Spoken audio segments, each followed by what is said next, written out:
am your host. I am Dr. Lisa.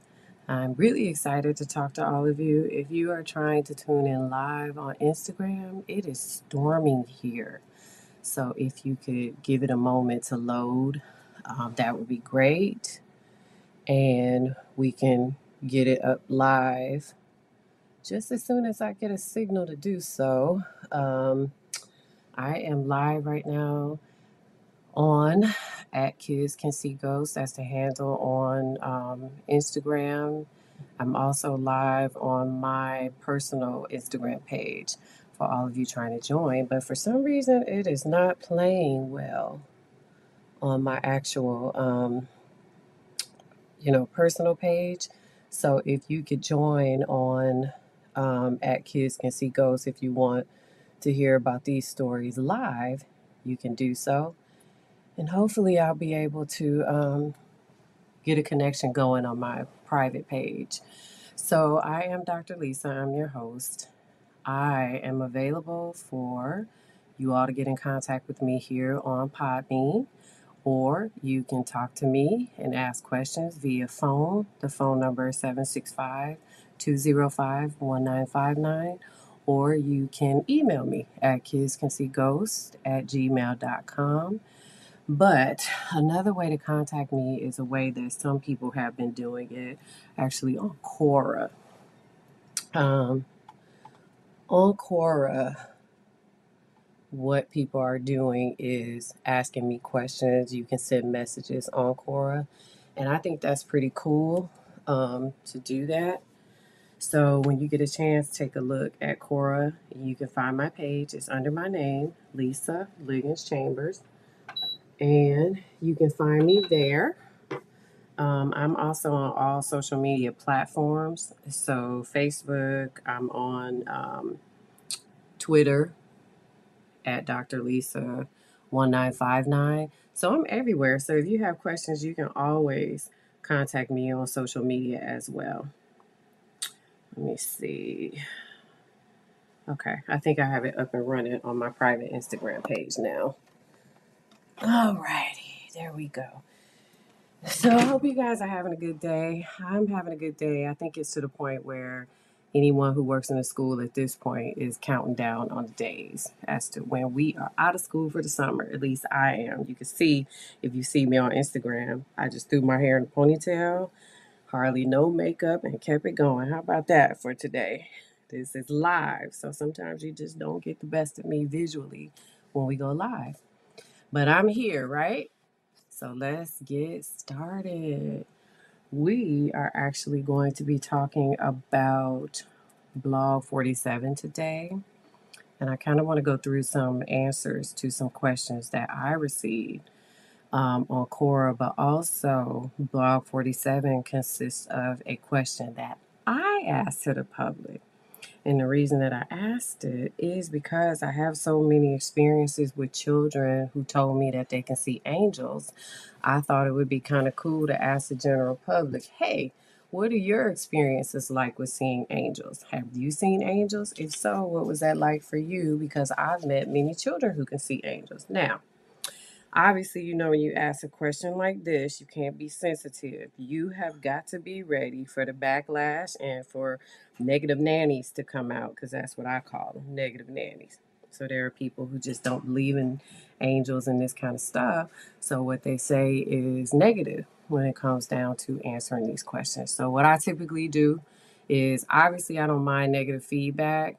That's fine. Everybody can say what they want to say, but if it's not very nice, then I absolutely do not allow it, and I will block you. So if I block you, it's because you've been nasty toward me in your comments. But if you do have some feedback that's critical, I will absolutely take that. Okay. So one of the first questions here is, do you know of children who can see ghosts? Now, this is what a response was to me. And it was actually one of my favorite responses because then this parent updated the response as well. So it was, yes, my son, when he was 2 or 3, he came into my room countless nights, rubbing his eyes and asking me if he could sleep with me. And when I talked to the mom, She said that that was something that her son would do periodically, would come into the room, rubbing his eyes, asking to sleep with her. She went on to say, when I said, sure, bud, climb in, he would climb in and snuggle up against me. I asked him if he had a bad dream, and he said, no. The little boy in the closet just wants to keep playing, and I'm too tired tonight. I asked him, what little boy? And he said, he told me, or he would tell me tomorrow. So the little boy said, Mom, I'll tell you tomorrow. He was too tired, and he drifted off to sleep. Curious, I got up and went to his room. I saw nothing out of place and even checked the whole house, as I was a bit weirded out about what he said, as most of us would be. So imagine being this mom and your kid comes in the room and says, hey, you know, can I sleep with you because this little boy wants to play with me and I just don't want to play tonight because I'm too tired? Well, if you know there's no little boy in your house, what are you going to do? You're going to kind of freak out because you're like, what the heck is my kid talking about? So the next morning, as we are having breakfast, I asked him if he remembered what he said to me last night. He asked what I mean, and I say, well, the little boy that wants to play when you want to sleep. And he says, oh, yeah, him. He just wants to play when I'm tired sometimes, and then I can't get sleep because he always wants to play when it's dark out. And you're sleeping too, Mommy. And that was it. He shrugged it off like it was the most normal thing in the world. But every so often, until we moved, about 5 months later, he would complain about the little boy who came out of the closet and woke him up to play. He's 22 years old now, and I keep meaning to ask him if he remembers any of the ghosts he saw when he was younger. This was only one incident of many when he was young. So one of the things that was striking, it was a couple of things, but one in particular was that this little boy talked to the mom about the closet. And if you recall, one of the things that I say about a lot of these kids, including one that I met today, is that they have an issue with the closet. Every last one of them is always, they're either hiding in the closet, meaning these ghosts, or they are seen by kids when they look into the closet, or they don't like to sleep with the doors open, the closet doors, or something like that. But it's always, I think, if you question kids enough who can see ghosts, at some point they will tell you something about the closet. And that was something that I did today. And this child said to me something about the closet, something about ghosts in the closet. So, yeah. The other thing is that this mother reported that her child said, you know, talked about seeing ghosts as a little person, but the mom also said this was only one incident of many, many. And remember, I talked about a lot of these kids start seeing ghosts when they're very young, they're little. So it's a long journey for them because they've been seeing ghosts for quite a long time.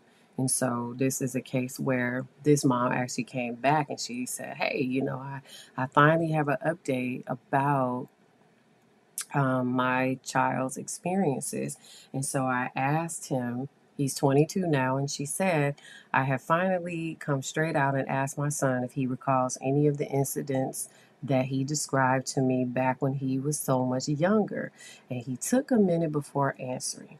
And he said, yes. He said, I definitely remembered a boy from the closet and also a man in the mirror that played his nightmares when he was small as well. I had almost forgotten about the man in the mirror. This is what the mom said. She's saying, I forgot about the man in the mirror that he used to talk about.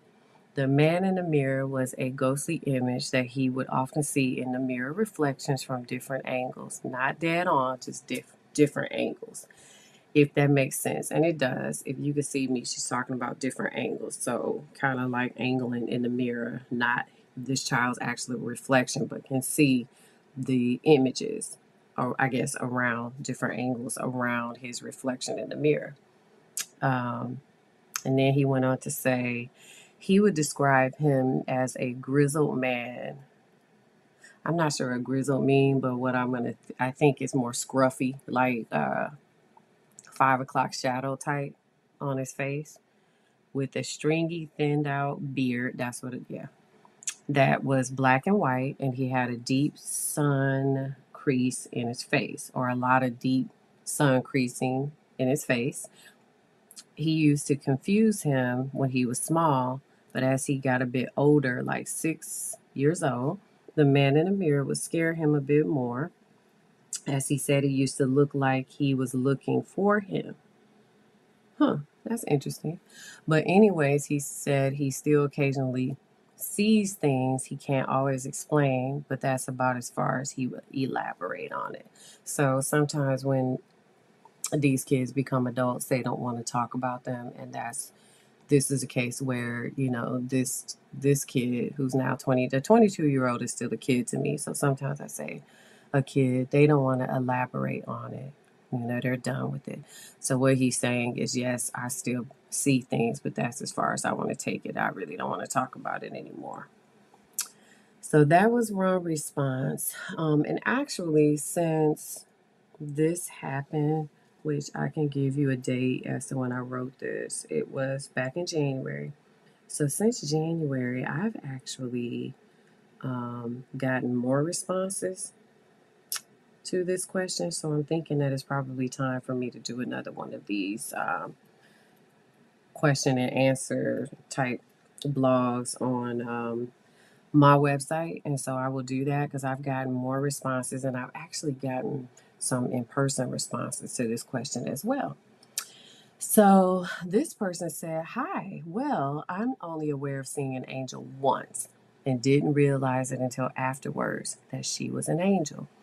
It was a brief but intense encounter. Even not being aware of that, I think I was somehow in an in-between place spiritually, and she can't find the word. She linked me to Jesus." That hardly explains it, but it's the closest thing I can think of. So this person is not saying she saw Jesus. She's just having a hard time explaining what happened. And that's why she said that hardly explains it. But it's the closest thing I can think of. I was in a terrible state emotionally, just desperate, and have been sobbing all day without reprieve. It was about 10 p.m. when I stopped, and by then I was numb.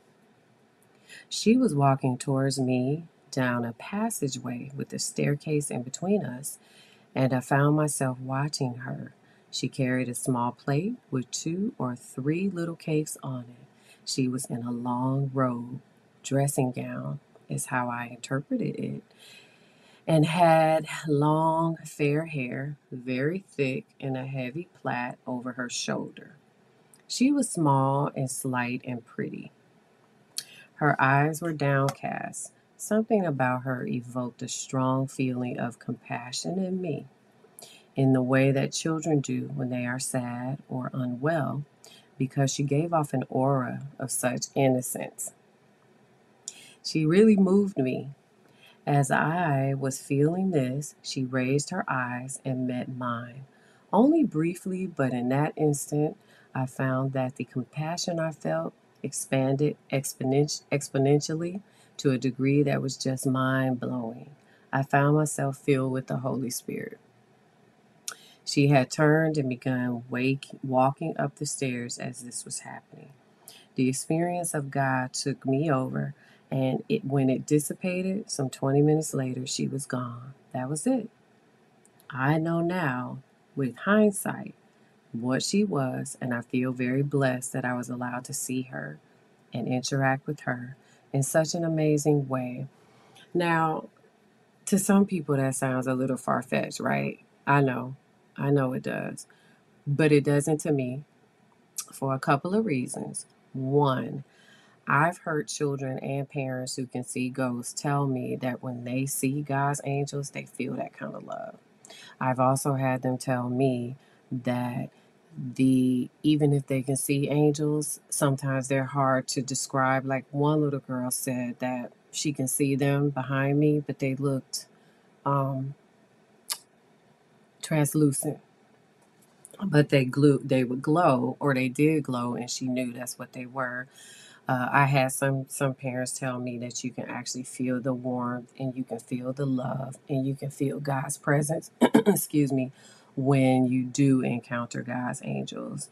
Um, and then some of the parents have said to me who can see ghosts that children are divine, and so they are the closest people, to God because they're so young. And so sometimes they do have this when they see God's angels, they do feel this holy presence around them. And I just think that's phenomenal.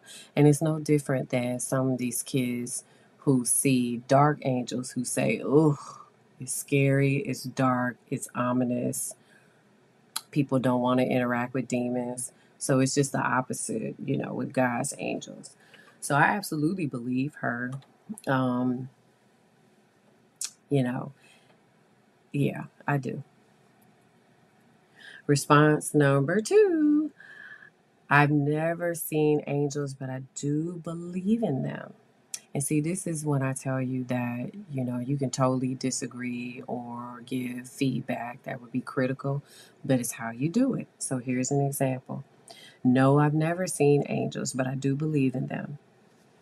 During my life, there have been some times where I have found a feather with no explanation for it to be inside the house. This person said in parentheses, I don't have pets. Some other types, some other times the room filled with a particularly flowery smell and strong with no explanation for it. Then I learned those are angelic manifestations. I love my guardian angel, top angel ever, has saved me many times. So this person is actually acknowledging that there is a presence of his or her angels. I don't know if these individuals are female or male, but has never had the pleasure of seeing one. Someone asked, have you ever seen an angel? And my response was no. And I make that very clear. I do not see ghosts. That's number 1. I do not feel ghosts. That's number 2. I do not hear ghosts. That's number 3. But have I listened to children who do see these things? Absolutely. Do I believe them? Yes. And have I ever experienced a dream or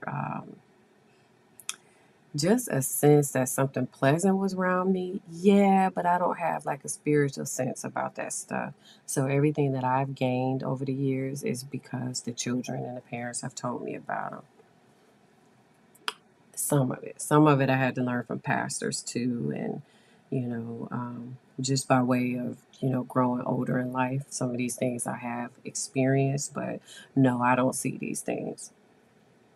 All right, let's see. This person said to me, I wrote down my experiences seeing an angel on Quora Spaces here, and all I can say is that it was 7 feet tall, no wings, pure white, serious, and gave me instructions about 12 demons which were presented to me, although we were invisible to them.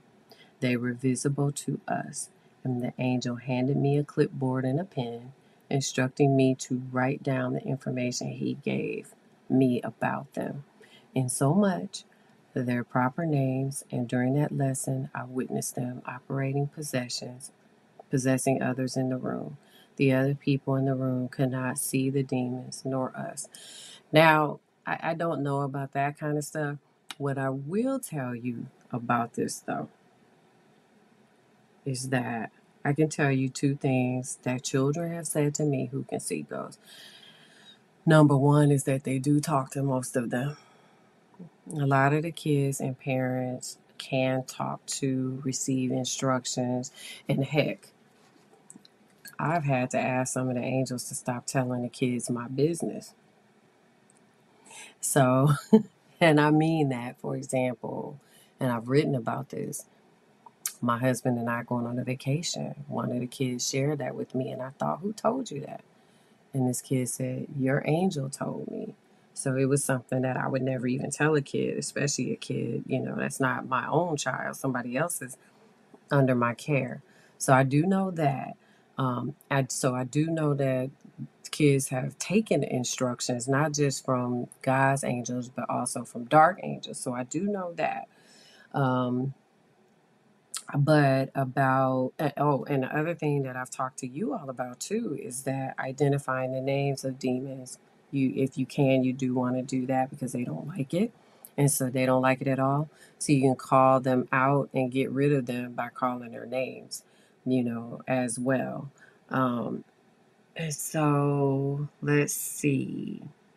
I don't know about the part where this person said operating possessions on others in the room. I don't know about that part. I have no clue. So really I can only talk to you all about the things that I've experienced with children, along the way. If I haven't experienced it, I'll tell you. And that's something that I have not experienced at all. The kids that I've worked with can actually see these things. This person said they hadn't seen them and they couldn't see the demons or anything in that experience. So your guess is as good as mine about that one. Another response 4. Jesus, in capital letters, said to entertain strangers lest you be entertaining angels unawares. You never know who you are talking to. They can manifest on this side as anybody. Nobody really pays much attention to kids, but if you pay attention to their drawings, and building process, you will get an idea about who they might have been before. Jesus said, be careful what you say. You don't know of what spirit you may be. The soul is made of pure energy. You can't kill it. And that's deep to me. And I wish I could find this person because that's deep. Because I have to tell you, my mom used to always tell me that, you never know if you're entertaining an angel. So you be careful, not just about what you say, how you say it, and how you treat people, because you never know. And so I think I told a story once about a man that was homeless when I was very pregnant. And if you didn't hear that podcast, I'll just tell you briefly. I saw him getting something out of a trash bin, the big one, the big green or the big blue ones. This one was green outside of an apartment building. And this man turned around and waved to me. And I was very pregnant with my son. And then I went to Whole Foods. And I'll never forget it because this same man with the same outfit was standing in front of me and didn't have enough money to get something that he wanted. And I was so stunned that it was the same person, mind you, that I didn't offer to pay for it. And then when he left, I thought, shoot, I should have paid for that. I should have paid for that. Why didn't I offer to pay for that? So then I said, okay, I missed the opportunity to give to somebody else. I need to go to Target. We may have been stocking up on diapers at that point. So I kid you not, I go to Target. Target was next door. But what would be the odds that I would see this man a third time, right? So I go to Target and I see him when I'm leaving. He pops up right in front of me. And I said, oh, I said, I'm so sorry. I said, I'm really sorry. Do you want the items that you were going to get? Because I'll buy them for you. And he said, no, no, no. He said, no, you keep your money. And he looked down in my stomach. And he said, no, no, you keep the money. And I said, no, I will give it to you. Because remember, he was in trash cans. He looked like he was homeless. And I said, no, I'll give it to you. And he said, no. And he put his hand up like he was putting up the talk to the hand sign. He was like, no. He said, you have more important things to do that are on the way. You save your money for your son. And it just didn't dawn on me. Nothing about it dawned on me. First of all, how would he know I was having a son? I was, and I did. There's no way he would know that because why? I didn't know the man. 2, where I worked was in the city of St. Louis. Where I lived was in the county, out in the county. So it was far from where I worked. And so how he was able to get from the city to the county was beyond me and then to target. And I thought about what my mother said about being careful with whom you interact with because you never know when you're entertaining an angel. That popped in my head. And so when this person wrote that, I said, my goodness, my mother used to tell me that. And it's the reason why I'm always kind to people. You know, I'm kind to those less fortunate, and I'm kind to other people who might be indigent or hurt, or right now praying for the families of the 18 children that were killed and our loving teachers who were injured and the one that was killed. And you pray for the shooter and his family. And I know you all don't want to hear that, but you do. You pray for all of them because his life was lost as well, and his family will be grieving not just over him, but over those 18 children, just like the rest of us will. So you pray for all parties. And that is why, because that's what my mother taught me. So this one really hit home for me. Response 5. Angels are real, and fallen angels, who are demons, are real. All are like a ghost, not a physical person. Most are invisible unless God allows them to form, to be seen or heard. No man or a woman that goes to Hades or heaven can return. Those who see them are being fooled by demons. Those angels of God must match God's word exactly, and for righteousness and holiness. These are messengers of God, not mankind's servants to do man's will, only God's will. I never have seen one, but even Jesus, after his death and resurrection, appeared to Saul and Paul and many others. God can do anything. Listen, when you talk about God's angels, there are lots of people who study various religions, but also various books that were written about religion. So I'm not just talking about the Holy Bible. I'm talking about the Quran. I'm talking about Catholicism, Catholic religion. I'm talking about different variations of the Bible. People study a lot of different things. So when you ask a question about God's angels, a lot of people are going to have different interpretations of their Bible. This, however, I have actually been told by parents more than I have children. Parents, I call them nebulous parents, or parents who can see ghosts. Now, I'm going to break this one down a little bit. If you do study the Bible, then you know that demons are fallen angels, right? We know that. I had this conversation with a kid today, and it was an incredible conversation.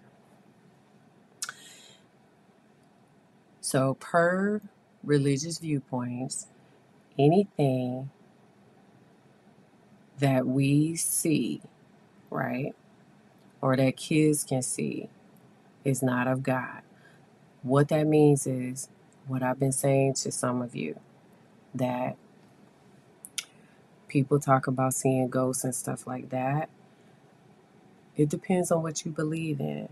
This person believes what? That there's no purgatory period. You go to heaven, you go to hell, and that angels can only appear if God says so. And a lot of you want to know what I believe. That's actually exactly what I believe. Because when these kids in front of me call out God's name and try to rid themselves of dark angels, this happened right in front of me today, actually. And I'm going to write that up in the blog. These kids tell me that dark angels go away. So the reason that I agree with what this person said is because I've seen it live in front of my face with children and parents. And parents have told me that a lot of times demons try to fool kids. Now, I have a lot of stories about demons changing form so that kids can accept them. Excuse me. So, for example, I have a person that I talked to recently who talked about this ghost that would come around in the form of a little boy, right? And then now that this child is a teenager, it's 7 feet tall and it's dark. And so this kid was saying to me, all of my young life, it appeared as a boy, a little boy running around me. A little boy ghost. Now it's a taller demon, 7 feet. And she said, and it stops me from sleeping. It makes me feel paralyzed in my sleep. These are the things that it didn't do to me when I was a kid that it's doing now. And so this is why this person said that sometimes people get fooled by demons. Little boy now is tormenting this one kid that I work with. And so when you do call upon, and let's be clear, if you are working with kids like this and you teach them how to ask for protection, these are messengers of God. They are not there to serve you. Don't get that twisted. They're not there to serve you. You ask for protection. Their goal is to protect you because you ask God to do it. And that's what this woman is saying. Now there are some people that I've met, and I have some stories about this from St. Louis, who want angels to do for them. And I've corrected people on that. I'm like, you don't do that. You ask God for what you need. Those are his angels, right? And so, you know, that's what this person is saying about they're not here to serve mankind. They're not to do your will. They are messengers of God. One time, one of my angels went away. And because a kid told me, that's the only reason I know, because a kid told me. And so I said, well, where did it go? And then the angel came back. And this little girl said, she got quiet and she said, the angel said it went to take your prayer to God. You just prayed. And I was like, wow. So some of this stuff blows me away, like it's blowing you away, I'm sure.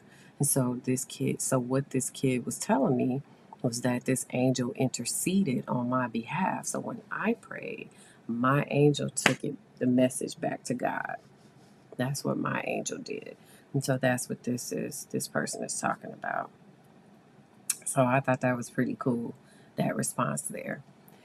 All right, response 6. They are definitely not the Sunday school version. That is for sure. I am a shaman, so this is something I know for a fact with an exclamation point. So I don't know a whole lot about shamans, but you guys can educate me on that kind of stuff. Let's see. Here we go. Jesus said, let's see. Okay. All right. This is one. I think I repeated one by mistake. I'm going to have to go in. Okay. All right. I'm going to have to go fix that. Okay.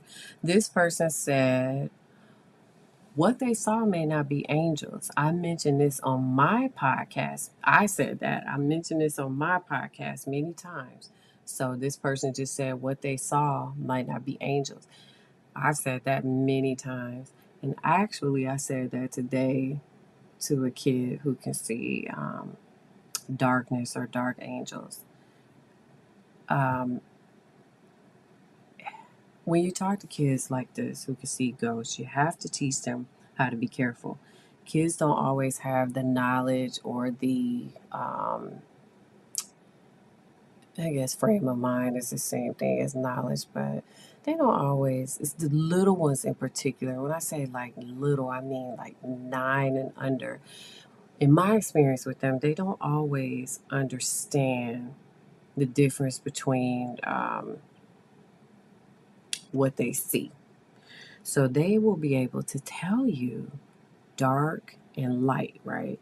If something glows, it glows. If it's white, it's white. If it seems dark, it's dark. But it took a child to tell me one day that dark angels are called dark angels because some of them have dark wings and they look like God's angels. And I was like, really? yeah. And then I started having more experiences with kids telling me these things about dark angels. So that's why they call them dark angels.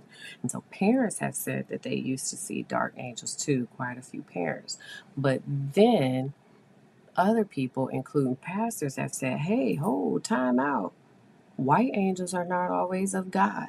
And I said, oh, so my journey has been learning too, and so that's what this person is saying in their response. They're saying, hey, they might not always be seeing God's angels. These might be white angels, so be very careful. And so I reiterated that, and I've said that many times on my blog to be very careful because you actually may not be seeing God's angels. And like for me, with these kids, including today, what worked today, this afternoon, was actually teaching this kid how to call upon God's angels. And then guess what happened? The kid was like, oh, where did the dark ones go? And that's a live example for you. Because that just happened today. And I was like, well, they have to go. If you ask God for protection in God's name, you ask them to go, they have to go. They don't have a choice. And this kid said, ah, that was cool. I know. Thank you, thank you, thank you. No, I don't take credit. I'm just a messenger, too. I have a cat. That was my darn cat. All right. Let's see. I think this is the last one. And it's so long. I think we're going to break this down between this week and next week. And there was actually another really long response to that I'm going to talk about on another podcast. Okay. I've seen 3 angels in my lifetime that I know of. The first was actually in a dream. A friend of mine was sick and in the hospital. My oldest son was only 2 years old at the time, so we're talking 46 years ago. Ooh, that's a long time. Old man, old man. He was sick with a fever, and I had no car. My son was my friend's nephew. Okay. I didn't realize she was sick as she turned out to be. I had plans the next day for someone to babysit so I can walk to the hospital. That night I went to bed and had just fallen asleep. I had this dream. Someone was knocking on my door. I answered the door. It was my friend and a woman I never saw before. I told them to come in. This woman never said a word, and they wouldn't sit down. My friend said, I came to warn you about January 15th. You have to be careful on that day. Then they started for the door. I suddenly felt that I wasn't going to see her again. Before she walked through the door, she put a piece of paper in my big family Bible that always sat on the coffee table. She turned and said, I have to go now. I started crying in my dream and begging her not to leave. She said I had to. I woke up sitting straight up in my bed, screaming, Miss Louise, please don't go. And I was crying uncontrollably. This was around 2 or 3 a.m. I woke my husband up when I started screaming. He tried to calm me down. The next morning, about 6 or 7, a good friend comes to my door and tells me my friend died in the early morning hours. But before she died, she wanted to talk to me. It was important, of course, she didn't get the chance, but she came to my house after she died in my dream. I believe the woman was with her. The woman that was with her was an angel, escorting her to where she was going. Of course, I searched my Bible for a piece of paper and found none. January 15th of that year had already passed. For years, I was scared to death on every January 15th. After about 10 years or so, I didn't pay any attention to it anymore. In 2014, my oldest son, her nephew, died of a massive heart attack at work on January 18th. The last phone conversation we had was on January 15th. He was 40 years old. She was 40 years old when she died. She missed his death by 3 days. Now, this is good. Let's keep going. My dog was very ill. I think this is her second experience. My dog was very ill. I had her since she was 6 weeks old. She was 12 years old when she became sick. She was on pain meds, all kinds of meds, but it wasn't helping her. I would sit up at night with her. She cried and whined almost constantly. I cried almost constantly too. I knew in my heart what I had to do, but I felt like it would be like putting one of my kids to sleep. I agonized over this and prayed, and I cried. I begged God to let her get better. One day I was laying on the sofa in my dad's house. I was crying and praying. All of a sudden, someone said, "Send her to me, baby. I'll take care of her." I turned my head slightly to the right. There were legs standing there with brown colored pants on, but I couldn't see the rest of him. I could only see from the waist down. Then I realized someone else was sitting on the love seat. It was exactly the same. I can see him from the waist down. Then they were gone. I jumped up, called my mom, and told her what just happened. She said so calmly, "Sheena, it was daddy. It was your pawpaw. Don't you remember? He wore those brown pants all the time." Then it hit me. It was my grandfather, and he had an escort with him too. The following morning, I took my dog for a ride and walked in the park. Then I took her to be put to sleep. I knew my papa would take care of her. He was half Cherokee Indian and loved animals. I knew she would be okay with him. I do have some stories about animals too. And actually, I'm going to write that down because, let's see, I'm going to do that real quick because something I don't think I've talked about is animals. And I need to because I actually have a couple of entries or stories about animals. Mind you, that kids have told me. And then she said, hang in there with me. The last one I'm going to tell you about, there have been others all in my family, from my great grandmother to my grandmother, my mom, me, almost all of my grandkids, and both of my sons. We tend to see either spirits or angels, and sometimes both together. I was leaving the hospital one night. I was driving. There was a woman whom I never saw before in the parking lot. She was on crutches. She stopped and asked if I would give her a ride home to Philly. I knew no public transportation came down that way. Finally, I told her I would, but I had to go check on my son first. He was with his dad. I lived in the opposite direction of Philly. She said that was fine as long as she got home. I can't remember her name now. This was 30 years ago. I checked on my son, told my husband I was taking this girl home. We left. We didn't get to Philly until close to midnight. First, she had me go to this one house. Nobody was home. Then she had me driving around all over the place to different houses. I kept telling her I needed to get home. We stopped at this last house. I had no idea where I was or how to get back out there. She told me to wait in the car. She'd be right back. She said it was her cousin's house. I sat in the car for 10 minutes and she never came back out. So I get out of the car, go to the door. The first thing I noticed was the bars on all of the windows and doors. I knocked. This huge man comes to the door and I ask him if she was there. I told him I didn't know how to get out of there. He tells me to come in. The first thing he does is lock the door behind me with the key. Now I'm getting a little scared. All these things are going through my mind like they could kill me in here, bury me in the backyard, and nobody would ever find me. Then he says very calmly but sternly, "I want you to stay right at my back as close as you can." I did exactly as he said.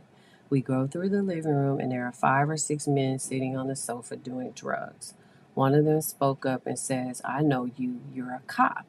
I said, "No, I'm not a cop, and you don't know me." That's scary in and of itself, isn't it? We haven't even gotten to the ghost part in this story. We keep walking. I was almost glued to his back. We get to the kitchen.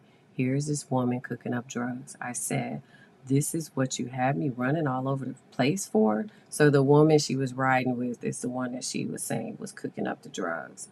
The huge man says right in front of her, I don't want you to have anything else to do with her. She's a bad person.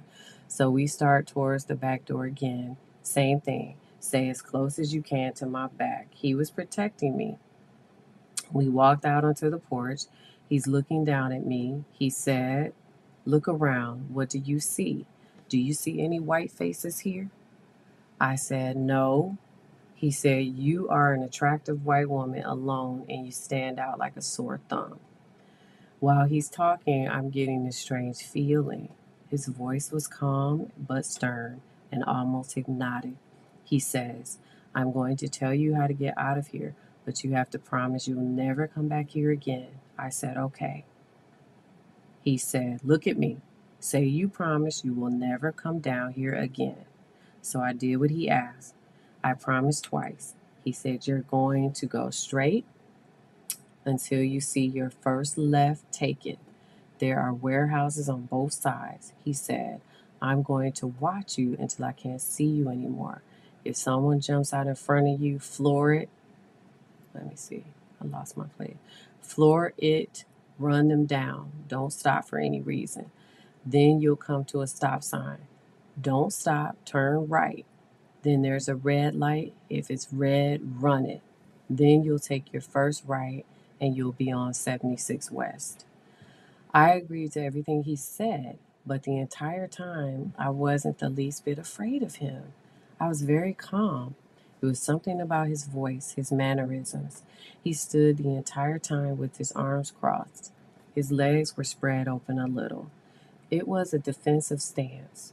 I got in my car and he walked out into the middle of the road, stood the exact same way, like nobody was getting past him. I watched him in my rearview mirror until I couldn't see him anymore.